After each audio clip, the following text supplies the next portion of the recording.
உங்களுடைய வாழ்க்கையில் உண்டான புகழ்ச்சி எப்படிப்பட்டதான ஒரு புகழ்ச்சி என்று சொல்லி யோசித்து பார்த்துருக்கிறீங்களா? இந்த நாள் சமயத்திற்கு ஏற்ற வார்த்தை உங்களுக்காக கர்த்தராகிய இயேசு கிறிஸ்துவின் நாமத்தினாலே அன்பின் வாழ்த்துதலை தெரிவித்துக் கொள்கிறேன். வேதாகமத்தில் 2 கொரிந்தியரின் புஸ்தகம் 10ஆம் அதிகாரம் 18ஆம் வசனம், 2 கொரிந்தியர் 10:18ஆம் வசனம், தன்னைத்தான் புகழ்கிறவன் உத்தமன் அல்ல, தன்னைத்தான் புகழ்கிறவன் உத்தமன் அல்ல, கர்த்தரால் புகழப்படுகிறவனே உத்தமன். நம்முடைய புகழ்ச்சி எப்படி இருக்கிறது? மற்றவர்களாக புகழப்பட வேண்டும், என்னை நானே உயர்த்தி கொள்ள வேண்டும் என்று சொல்லி நம்ம வாழ்ந்து கொண்டு இருக்கிறோமா? வேதாகமம் திட்டமும் சொல்லுகிறது, தெளிவாக சொல்லுகிறது, தன்னைத்தானே புகழ்கிறவன் உத்தமன் அல்ல என்று சொல்லி, இல்லையா? கர்த்தராலே புகழப்பட வேண்டும்.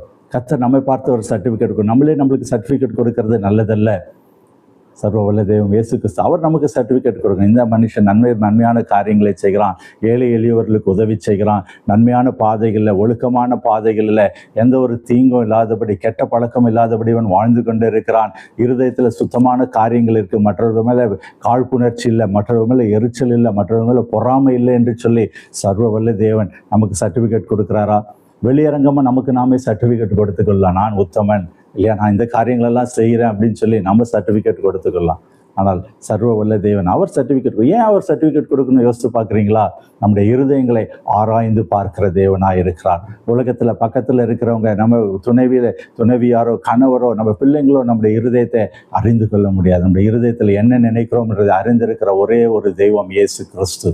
இல்லையா, அவருக்கு மறைவானது ஒன்றுமே இல்லை. ஆகையினால அவர் நமக்கு இல்லையா சர்டிஃபிகேட் கொடுக்கணும். எப்படி கொடுக்கணுமா? உத்தமன் என்று அவர் நமக்கு சர்டிஃபிகேட் கொடுக்க வேண்டும் என்று சொல்லி பார்க்குறோம்.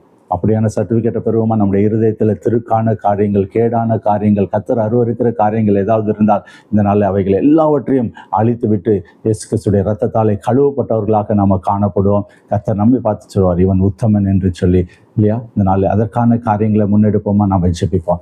எங்கள் பரம தகப்பனே, இந்த நாளில் நீர் எங்களோடு பேசியிருக்கீங்கப்பா.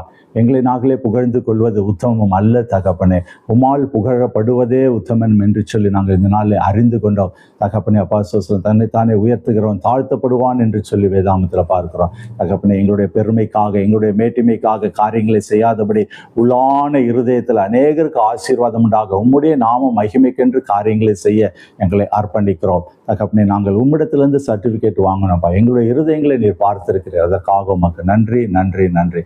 அப்படி நீ செய்ய போகிறதற்காக உமக்கு துதிக்கிறோம். இப்போ இயேசுக்கு ஜெபிக்கிறோம் நல்ல பிதாவே, ஆமேன் ஆமேன். கர்த்தர் இந்த நாளில் நம்மோடு பேசியிருக்கிறார். நம்முடைய இருதயத்தில் திருக்கான காரியங்கள், கேடான காரியங்களை அகற்றி போடுவோம். கர்த்தர் நம்மை பார்த்து உத்தமன் என்று சொல்ல அவர் வாஞ்சி உள்ளவராகிறார். இந்த சமயத்துக்கு ஏற்ற வார்த்தை நிகழ்ச்சியை நீங்கள் மற்றொரு பகிர்ந்து கொள்ளுங்க, சப்ஸ்கிரைப் பண்ணுங்க. God bless you.